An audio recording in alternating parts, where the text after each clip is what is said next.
আসসালামু আলাইকুম গাইস, তোমাদের সাথে একটা ছোট্ট ভিডিও শেয়ার করার জন্য শর্ট ভিডিওতে আসা। সাধারণত শর্ট ভিডিও পোস্ট করি না, কিন্তু আজকে এই ভিডিওটা পোস্ট করছি। গত শনিবার ছিল বকরিদ, আর বকরিদের দিন আমি একটা ভিডিও পোস্ট করেছিলাম যে কুরবানির যা যা ঈদের দিন যা যা হয়, মানে আমরা যেহেতু মহামারান, আমাদের কাছে বকরিদটা রমজান ঈদটা অনেক বড় একটা ফেস্টিভ্যাল। তো আমি ঈদের দিনের একটা ভিডিও পোস্ট করেছিলাম, যার মধ্যে না কুরবানির মানে মাংসর একটু ভিডিও আর থাম্বনেইলের একটা ছবি আমি আমার ভিডিওতে পোস্ট করেছিলাম একটা চ্যানেলে। তো সেখানে না ছেলে আছে যাকে আমি চিনি না, জানি না সে আমার সাবস্ক্রাইবার কিনা সেটাও আমি জানি না। সে আমার ভিডিওতে এসে কমেন্ট করছে যে আমাদের দেশে যে চিফ মিনিস্টার আছে মানে নরেন্দ্র মোদী আর অমিত শাহ আর রাহুল গান্ধীজি, তার কাছে আবেদন জানিয়েছে যেন এই চ্যানেলটাকে, এই মেয়েটির এই চ্যানেলটা যেন ডিলিট করে দেওয়া হয়। তার কারণ হচ্ছে যে আমি একটা বকরিদের ভিডিও পোস্ট করেছি। তো বকরিদের ভিডিওতে পোস্ট করেছি তার কারণ বলেছে যে সে আমি নাকি তাদের হিন্দুদের যে ইমোশনাল আছে সেটা নিয়ে আমি খেলেছি, তাই জন্য আমার চ্যানেলটাকে ডিলিট করে দেওয়া হয়। এবার তোমরাই বলো ভাই, তোমরাই বলো গাইজ, যে ঈদের দিন যে যা যা হয় সেটাই আমরা পোস্ট করি। আর সব থেকে বড় কথা, এই ইমোশনাল নিয়ে খেলার কিছু এটা যাই আমরা মানি, তোমরা মানো না মানো সেটা তোমাদের সম্পূর্ণ ব্যাপার। আমি তো কারোর এগেনস্টে গিয়েও কিছু বলছি না, আর কোনো ধার্মিক কোনো ব্যাপার নিয়ে আমি কোনো কারোর ইমোশনাল নিয়ে খেলবার জন্য ভিডিওটা আমি পোস্ট করিনি।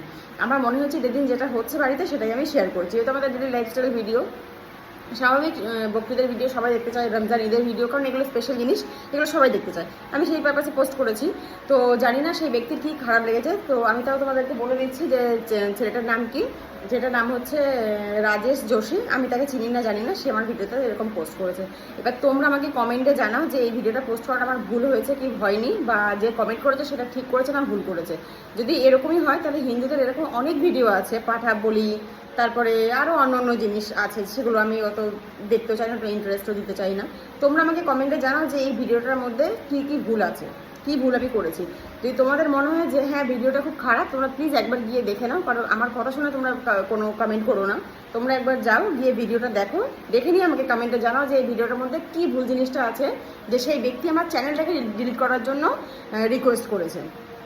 একটা চ্যানেলের পেছনে কত খাটতে হয়, একটা চ্যানেল কত কষ্ট করলে গ্রো করে, সেটা হয়তো ওই ব্যক্তিটা জানে না, তাই জন্য এরকম ভিডিওটা পোস্ট করেছে। তবে তাকে একটাই কথা বলবো, তার উদ্দেশ্যে তার যদি ভিডিও ভালো না লাগে সে প্লিজ আমার চ্যানেল থেকে যেতে পারে।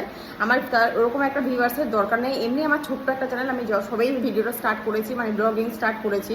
যদি মনে হয় তার একটা ভিউজ আমার অনেক কিছু লাভ হবে, তাহলে বলবো ভাই তো নমস্কার, তুই এখান থেকে যেতে পারিস, আমার কোনো অসুবিধা নেই। গাইজ, তোমরা কিন্তু অবশ্যই জানাবে যে এই ভিডিওটার মধ্যে কী ভুল আছে, কী খারাপ আছে, আর কী আমি করেছি যার জন্য আমার চ্যানেলটাকে ডিলিট করে দেওয়ার আবেদন জানানো হয়েছে। তো প্লিজ তোমরা কিন্তু আমাকে কমেন্টে জানাতে ভুলো না।